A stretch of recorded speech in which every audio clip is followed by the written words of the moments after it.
Ты что делаешь? Не мешай, я на море загораю, не видишь? О, мозги от жары плавятся, да? Да, летом у меня мысли только о море. И сегодня я решила рассказать вам о моих поездках на море. В детстве мы на протяжении нескольких лет ездили отдыхать в один и тот же пансионат на Арабатской стрелке, куда родителям давали путевки на работе. Море там мелкое, всегда быстро прогревалось, как раз то, что детям нужно. А вот взрослым, наверное, не так прикольно было. Идешь, а тебе все по колено и по колено. Мы с сестрой любили сидеть в морской пене, плескаться у берега и нырять. Баба сеяла горох и сказала деду «Ох!».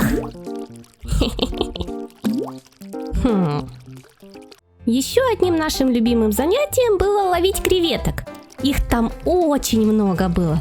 Мама давала нам кусок марли, и мы ходили с ней со стороны в сторону вдоль берега. Иногда даже был неплохой улов. А это еще кто попался? Вместе с креветками иногда попадалась рыба-игла, удивительное существо. Но мы ее выпускали, а креветкам повезло меньше. Их мы вечерком варили в железной кружке кипятильником. А на самом пляже был не песок, а мелкий-мелкий ракушняк, который прилипал к ногам так, что попробуй отдери.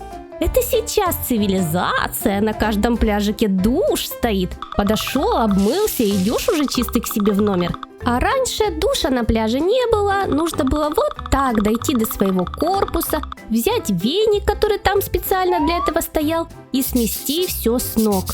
А ракушняк-то уже прилип и так просто не сметается. И каждый раз сидишь на скамеечке и отковыриваешь эти мелкие ракушечки. Пиу-пиу. А по всей территории пансионата росли большие кусты роз.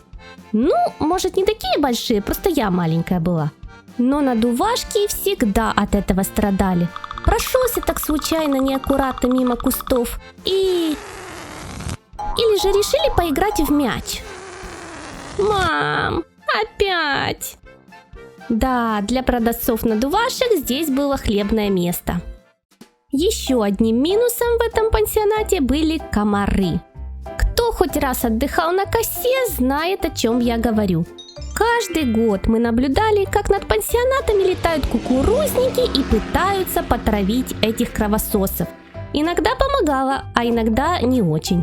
В один год такое чувство, что их вообще забыли потравить, потому что они кусали и днем, и ночью, и никакие средства от них не помогали. И мы целыми днями ходили вот так. На территории пансионата был небольшой кинотеатр, где крутили старые фильмы или приезжали с различными представлениями фокусники-иллюзионисты. А также по вечерам была дискотека для родителей. Нам не очень нравились такие танцы, и поэтому мы с сестрой бегали на дискотеку в соседний детский лагерь. Вот тут было намного веселее. И самым классным было то, что когда все отряды уже отправляли в корпус спать, мы все еще такие туц.